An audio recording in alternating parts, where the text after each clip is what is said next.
All right. Well, maybe I should get started, right? Well, good morning, everybody.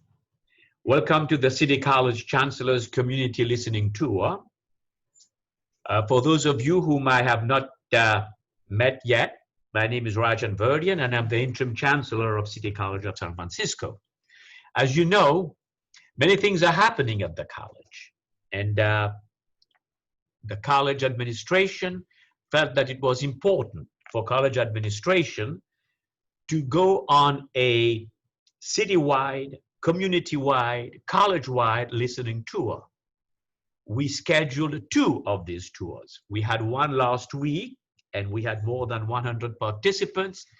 And when we heard what they had to say to us about how they view the college, the direction the college should be going into, and what are some of the other things the college should be doing to better serve the residents of this city, the residents of this county. And as most of you are aware, the college is also facing significant budget challenges, and the decisions we must make to balance the college's budget so that we can serve this community even better for decades and centuries to come. We ask for your input on the college, your feedback on what's important to you as a community member. So I would like, I'm going to turn it over to you, would like to hear from you. If you'd like to share a comment, please raise your blue hand and you will be unmuted. Feel free to speak for 2 to 3 minutes. And after 3 minutes, the host will mute you once more so that we can hear from as many people as is possible before we end today's listening tour at 11 a.m. As this is a listening tour, we will not be providing comments or answers to your questions. However, this meeting is being recorded and we commit to taking note of all that you have to say today. Your comments will help inform our future plans. So if you think you have additional things you want to share with us, you can always email your comments to chancellor@ccsf.edu. Okay. Sean Yee will be monitoring the blue hands. And once you have been unmuted, please give your name, your affiliation to the college or to the community. And remember, you have 2 to 3 minutes to share your thoughts with us. Without further delay, I'll ask Sean Yee to introduce the first presenter. All right, thank you, Chancellor Vurdien. If you'd like to raise your blue hand, everyone, you can click on the Participants tab at the bottom, and then on the right side, there is the little icon for the blue hand. So just click on those 2 buttons to get yourself in the queue. And the first person we're going to hear from today is Christina. Hi, I'm Christina Yamaria. I am faculty in ESL and I teach non-credit. And I just want to say thank you and I appreciate you hosting these sessions. And I would love to stay, except I have a class to teach at 11:15. And my question is, would it be possible in the future if we could schedule some of these for the evening or afternoon? I'm sure there's a lot of people who, I know these are recorded, but you know, it's different being able to engage live versus listening to a recording. So that's my question. Thank you. All right, thank you, Christina. Anyone else that wants to raise their little blue hand, don't be shy. You can raise it at any time. Just click on the Participants button in the bottom of your screen and then the little blue hand on the right side.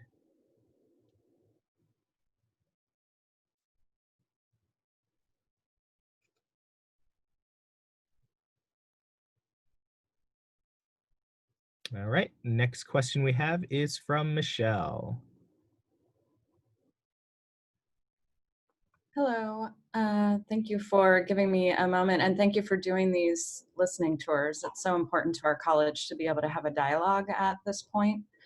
I just wanted to say a couple of things about supporting some of our programs, even in this budget cut that we know are supporting our Black and Brown students, like our Puente and Emoja programs that have shown to really support students in the community. And I think, you know, a lot of the dialogue is often that these programs are expensive, but I think if we can shift that thinking to really see them as programs that are serving a community that has a long history in this country of being underserved, that we might be able to see it in a different way. I think it would be a huge loss to our Latinx communities and our African American communities to lose these programs where they find community and strength and empowerment. And so I just wanted to put that thought out there.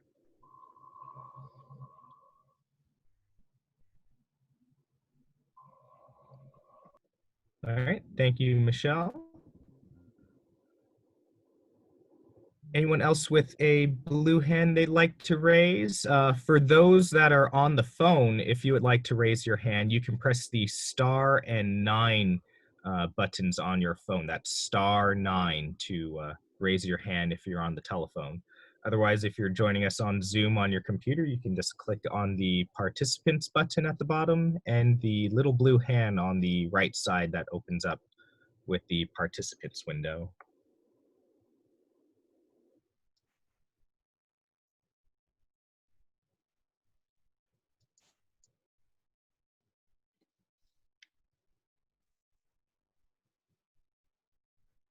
All right. Next question we have is from Abigail.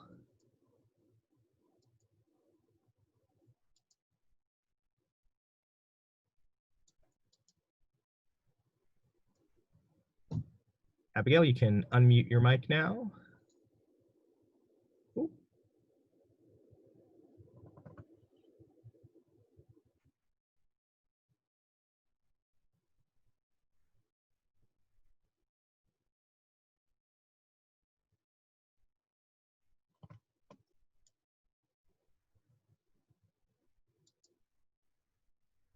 All right, maybe there is no hand there then. Anyone else that would like to ask a question to be put on stack here for today?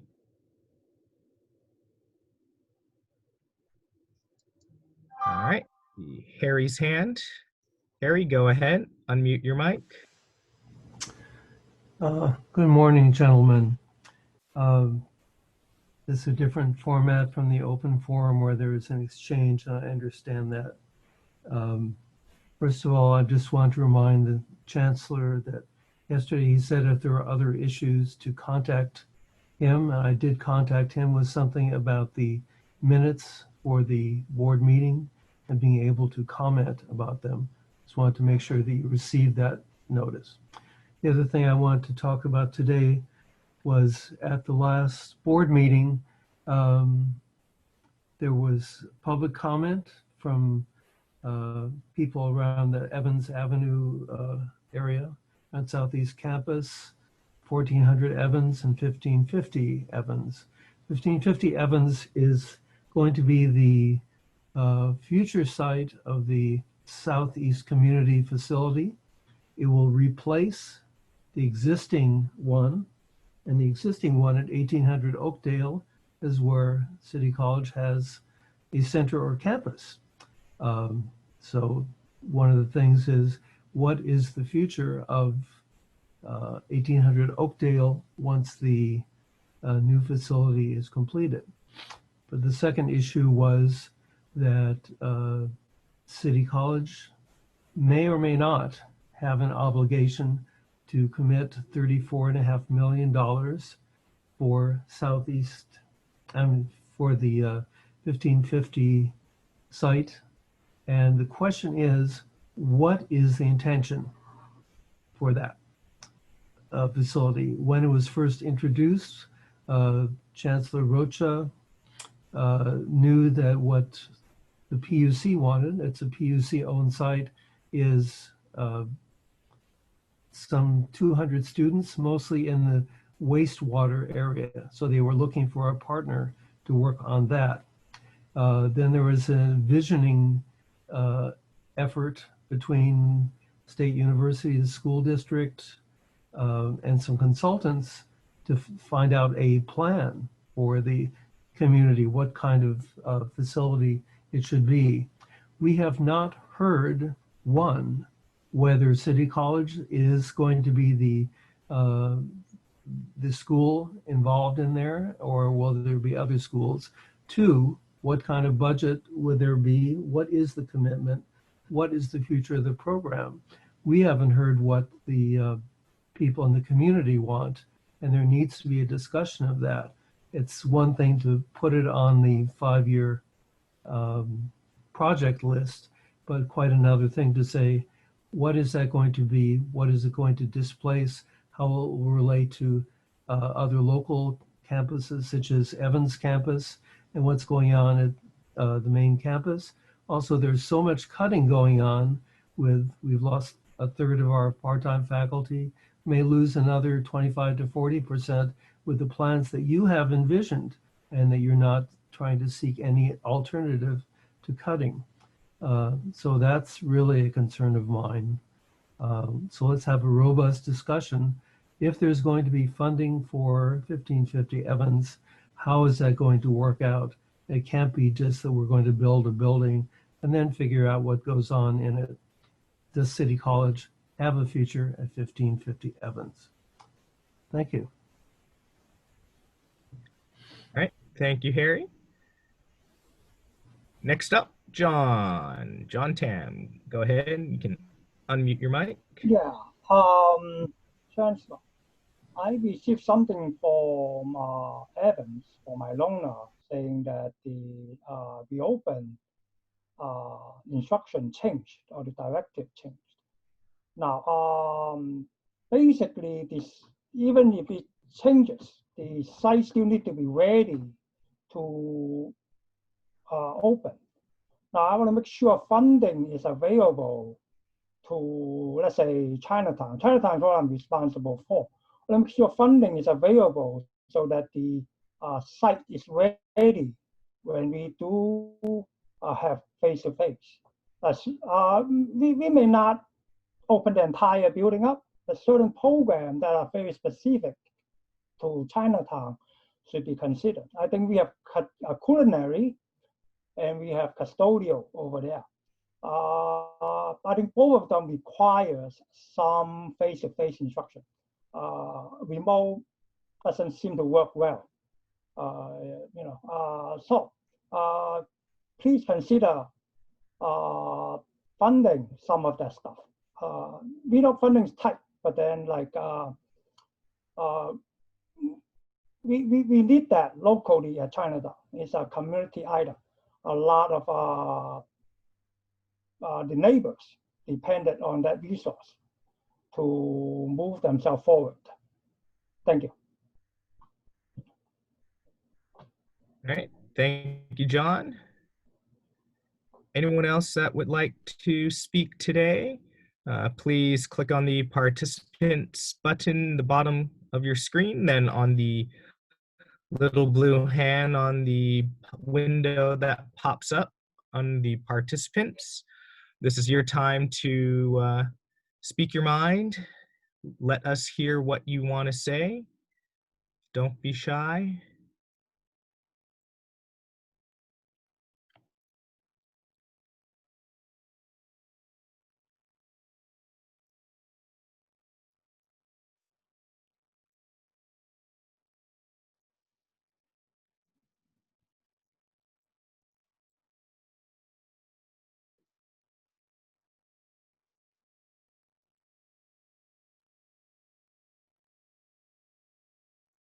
All right, see another hand from Harry again.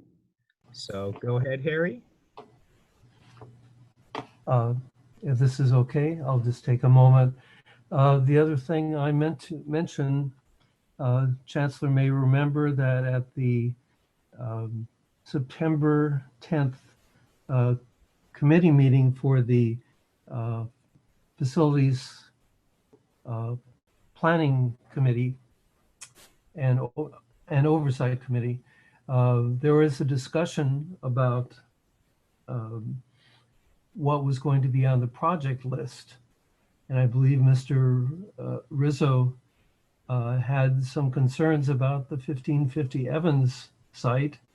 And he was also concerned, talking to Kitchell, the consultant at that time, that he wanted to have the original programming, in other words, the size of the Steam Building and the Diego Rivera Theater.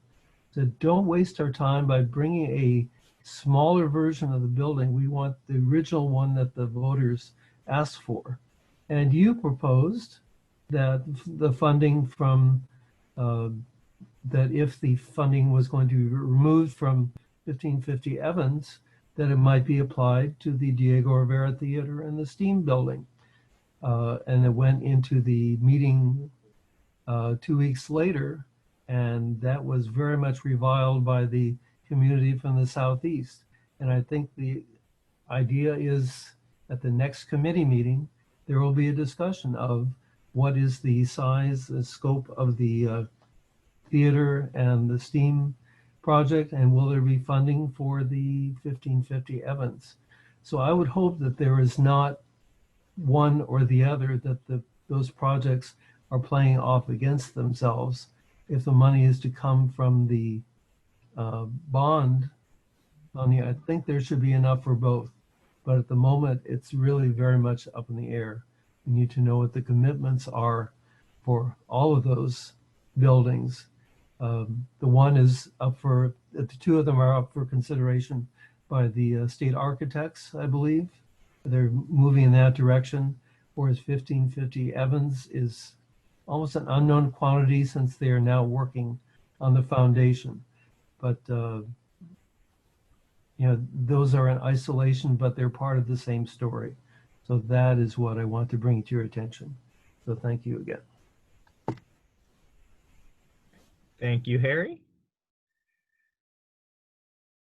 All right. Anyone else should raise their little blue hand? Otherwise, we might call it early for today. Just click on the participants button at the bottom of your screen, then on the blue hand that pops up. Next person that would like to speak is Siegel. Siegel, go ahead and unmute your mic. Yes, good morning. I'm speaking on behalf of some of my senior elderly people, elderly students I contact with because I volunteer in a senior housing compartment, and they find it very isolated and helpless in regarding the ESL class. They like going back to a ESL class, but the online classes setting prohibited them from signing up classes or have from learning. So they asked me when the school will open. I say we have to wait for the further notice because of the COVID issue. So I am just speaking on behalf of them. They really miss our ESL non-credit class and also the older adults programs. I'm working at the John Adams Center. Thank you. All right. Thank you, Siegel. Next up, we have John Tam again. John, you can unmute your mic. This may not be a popular thing to ask right now, but we do have a lot of resources at different sites, like John Adams, downtown, Chinatown. And I'm still looking at our college as being a community college. We serve different communities that are in need also. Right now, with remote education, I think we give the student a Chromebook with maybe 2 to 10 gigabytes of data, but that is way below what is needed for an online environment. Since we have all those resources that is just sitting there, and we are ready, I assume we are ready soon to open up all those resources. I'm curious how we can better our community by opening some of the resources. Like, you know, I assume there'll be a lot of students that are not City College even, right? As I work at, I have my, I'm working at San Francisco State, but I'm doing this remote thing, but at home it's just too tight. Spacing is too tight. Too many siblings fighting for the same resources. By the time it's available, it may be 2 a.m. already. So I'm curious, when we do open up City College, when we do open up all the sites, is it possible, you know, some of the resources just sitting there wasted. Is it possible to open up that resource for the community, meaning that even non-City College students can be able to use it? We may open up type of class called, I think we have something called independent study, and we do get FTE for it. So if students sign up for those classes, we get revenue from the FTE, and we serve the community in a better way, and our resources are not wasted. Please consider that. Thank you. All right, thank you, John. Next up, Abigail. You can unmute your mic. Thank you. I was having a little difficulty before because I was on my cell phone, so it's not quite as straightforward how to get that unmuted. But anyways, I switched to my desktop. So I just wanted to bring a comment to everyone, which is that I have been watching my colleagues, talking with my colleagues, and I'm really concerned because we have the pandemic going on right now. We have social isolation. We have faculty who are doing such huge heavy lifting, trying to get their set of classes run through Canvas in such a short period of time and making it engaging. And so my concern and what I'm hearing is mental health. I mean, people are really very, very stressed out right now. And you take all of those factors and then you add on top of that the idea of looking at massive pay cuts and removing even more part-time faculty, and not just a handful or two, but literally hundreds of them. And so I just wanted to raise or bring more light to this mental health issue. I know that for our students, we received some verbiage to send out to them, and I have posted that verbiage with all the contact information. And I put it in announcements in Canvas, so every one of my students received that. But I think we need to also be watching what is happening with the employees of the college right now. And I don't know how, I really needed to raise this because I think it's a very serious issue, especially as we continue in the coming weeks and months of what might need to come down on the college. So I needed to bring that awareness that there's a serious issue brewing here on mental health for the employees, and to be cognizant of that. Thank you. Thank you, Abigail. Anyone else that would like to raise their hand? For those that are on the phone joining us, you can hit the *9 button on your keypad to raise your hand. So that's *9, and we'll go ahead and unmute you that way. Otherwise, on the computer, you can just click on the participants button and then the blue hand there. All right, our next person to speak is Tyler. You can go ahead and unmute. Hello, everyone. Dr. Vurdien, thanks for these meetings. I attended the previous listening tour in September, but I missed the meeting yesterday, and it's a great idea during all this change that everybody's going through. I'm a classified worker. I work in DSPS, school aid, and I just want to first really celebrate everybody who has had to relearn how to contact these students, these DSPS counselors, all these teachers, and I'm one of the classified, just trying to get them scheduled and get all their needs, and a variety of needs, and figuring out how to get things signed and how to make them confidential. There's so much work that everybody's doing. And I know there's a lot with the budget and trying to balance out the future.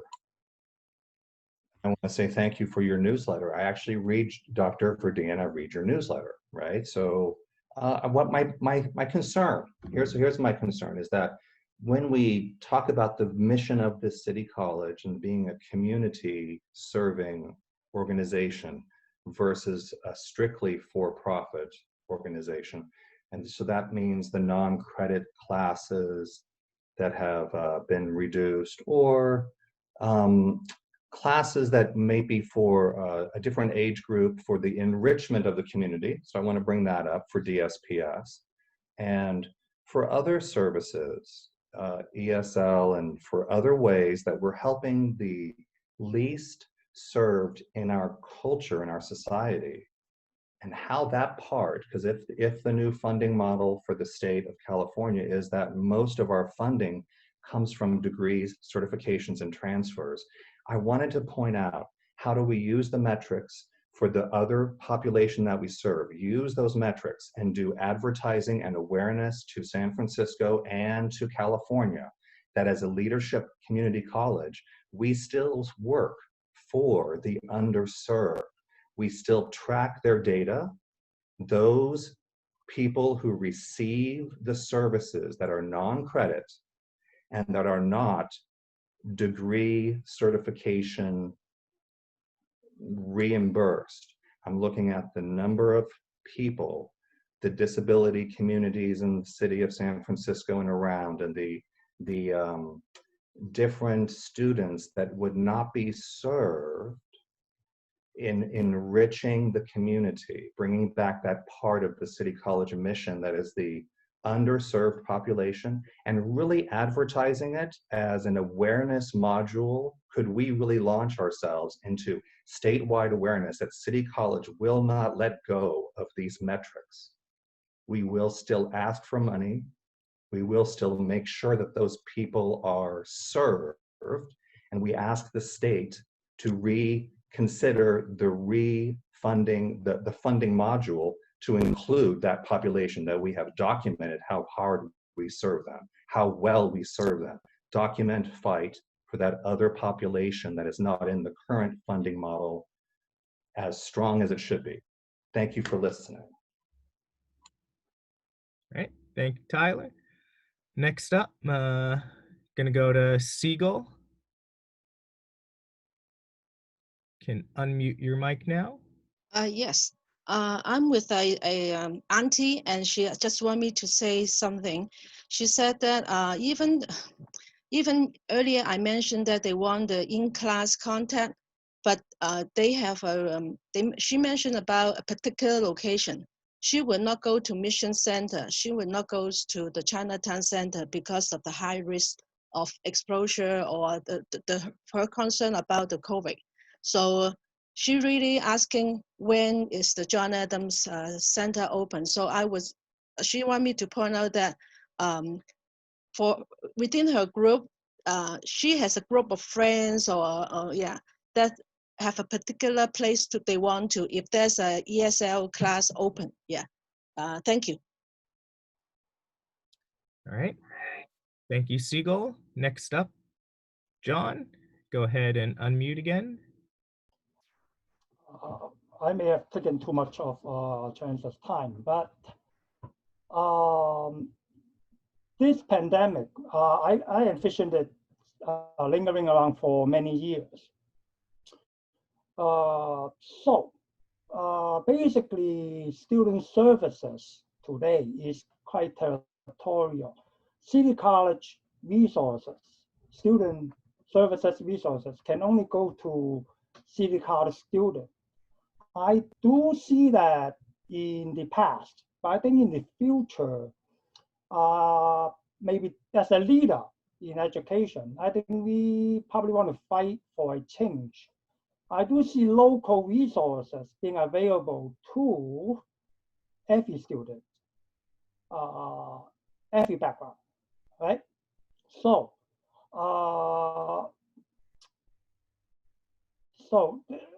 this will provide some additional benefits. First, people do not need to travel as far, so therefore it's a greener alternative. And since we do not need to pay as much for transportation in financial aid, that will be translated into savings. So if we have a chance to fight for this kind of environment, I think we should. Plus, in the future, I think more studies will be going toward a more collaborative method. So let's say I am taking a class at City College in web page design, and then maybe another student at Berkeley is doing something with multimedia. I mean, it is a very natural partnership. So in that sense, it is a better learning environment. My vision is I can go to City College. Let's say I reserve a cubicle, let's say 6x6 cubicle, and I will be reserving it for maybe 3 hours, and I do my study there. Let's say this one at Chinatown, I can reserve. And then after 3 hours, I will be doing my part-time job, right? Very efficient use of time, very efficient use of resources, and very good for the environment. But right now we have all this red tape saying, you know, we cannot use it because you are not part of City College. I think that kind of thing can need to change. I think the student services, this provided the funding for provided by California, I assume, or the city, and I do not see why it is divided in such a way in the future. Right now, we can't because we are bound by the previous red tape or whatever. I think we need to make change. And since City College is a leader in education in this area anyway, I think we should be able to fight for something like that in the future. A more collaborative way of learning, more efficient use of funds, better use, I mean, it's better for the environment. Maybe that's all I need to cover today. Thank you. All right, thank you, John. Anyone else with a question, please go ahead and raise your blue hand. We'll get you on the stack here.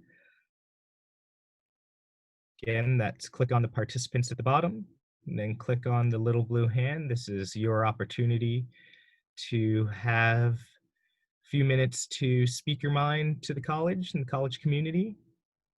Don't be shy.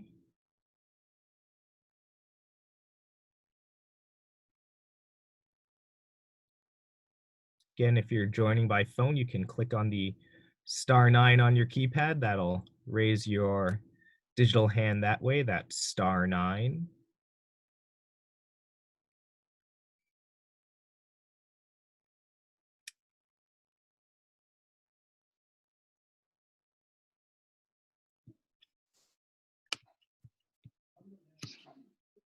All right.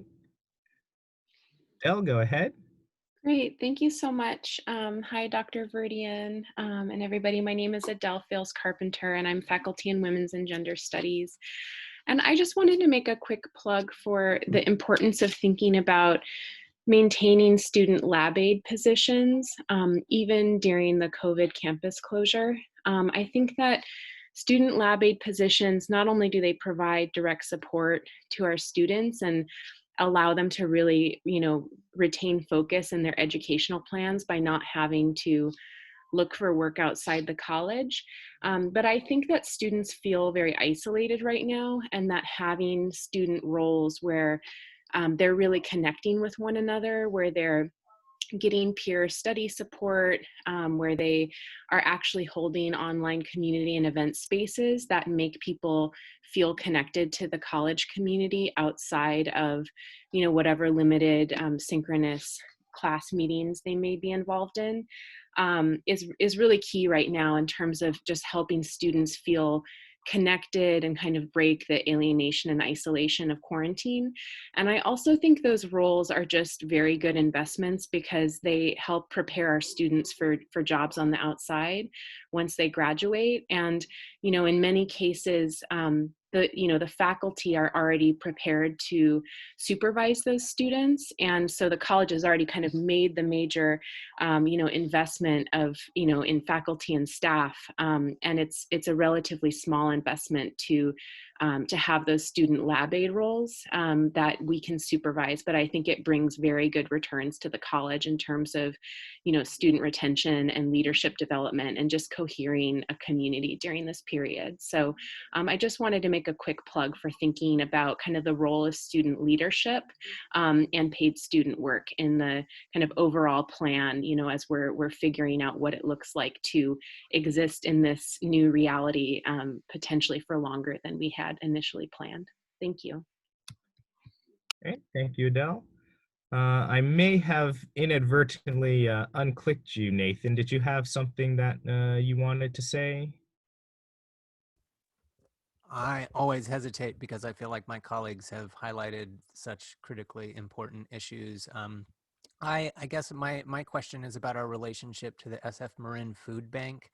And I know that we have been plugging that as a service to our students, but I'm curious, I don't think that we're offering our parking lot up, which seems like a really wide open space. And I've mentioned in the past that I live nearby where the SF Marin Food Bank does do one of their distributions. And it's in a very, crowded neighborhood, and we have a wide open parking lot. But I'm also just curious if that relationship is being maintained so that when we do return to campus, or, that's something that we can come back to as one of those critical services that's providing some basic needs, and also just highlighting that as a service that we need to keep promoting to our students. We're doing that in email, but I think considering how we can keep it close to our physical campus is a powerful kind of rhetorical reminder of what the college is trying to stand for in this time. All right, thank you, Nathan. All right, any more blue hands? Otherwise, we might call it right now, given that we haven't seen any additional hands. Again, please click on the participants button at the bottom in the blue hands. If you're on the phone, click *9. We're going to go back to Taylor. Go ahead and unmute your mic.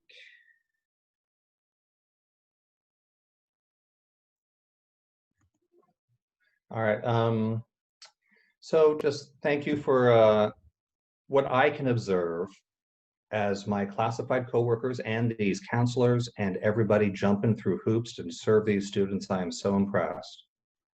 And also the mental health comments from Abigail and from Adele and from everybody, just that I'm trying to be aware that what the students are going through, but also my coworkers. And again, I want to say that if the funding could come for these underserved, really get that funding California awareness. But now I want to say too, advertising, really marketing, look at within all the marketing that we do, this is all the good that City College does, including the food bank parking lot, including different programs, really bring awareness. And not just because we're already getting funded. We're getting funded for the kids who get degrees. Okay. I want to bring awareness to the other social awareness layers that all city colleges can serve their communities, including the food bank parking lot, including the HEARTS program. And so we're already doing a lot. And again, I just want to say thank you, everybody. I'm just glad to be a part of trying to help students. So, and Dr. Vurdien, thanks for these listening tours. All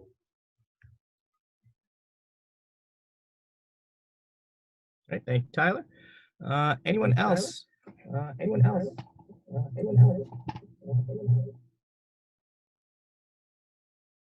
Go ahead, raise your blue hand there. We'll get you guys on the stack.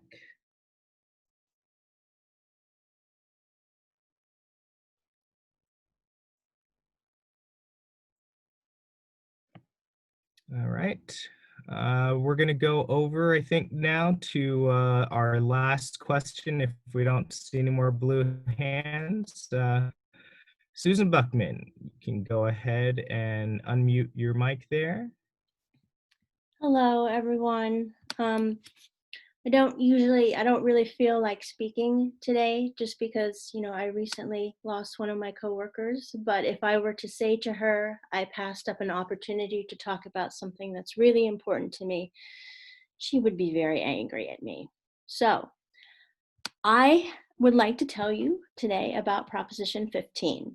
I am a registered voter in San Francisco and a strong supporter of Prop 15, and it's on the ballot this November. You may have heard of Prop 15 by its other name, Schools and Communities First. Proposition 15 will close a loophole in the property tax code that has allowed corporations such as Chevron and Disney to keep paying the same low property taxes since the 1970s, even as their profits have soared. Passing Prop 15 will allow corporate and industrial property only to be reassessed at market rate, leading up to $12 billion in extra revenue every year to fund schools and community services across California. It will not affect homeowners, renters, small businesses, or farms. Big business is throwing a lot of money into the campaign against Prop 15 by running misleading ads.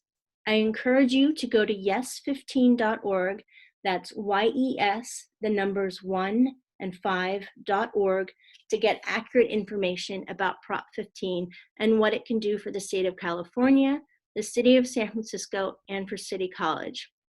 And been told that a City College can't expect to see the money for a few years, but that is not reason why you shouldn't support Proposition 15. We need to look towards the future.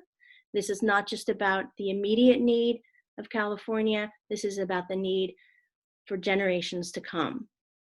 So in a general sense, this is a historic chance for voters to change California for the better.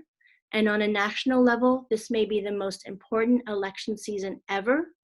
I encourage everyone to register to vote. Absentee ballots will be mailed out soon. Please educate yourself on the issues and candidates, and then for heaven's sakes, vote. Thank you. All right, thank you, Susan. All right, without any more questions, we're going to turn it back over to Chancellor Vurdien again, and he'll give his closing statements, parting words for us. Well, thank you very much, everybody. Your feedback is appreciated, and I can assure you that we are going to be processing the feedback from last week and today, and we will use that feedback as we move forward. And I look forward to having another opportunity in the near future to share with you how we are going to proceed with that information that we are collecting. And that information will also be shared with our board of trustees. And once more, thank you again. And I would like to invite you to next week, the board subcommittees will be meeting, and in 2 weeks, we will have the board meeting. You are all welcome to join us. And again, thank you very much. Have a wonderful day and a wonderful week. Thank you. Bye-bye.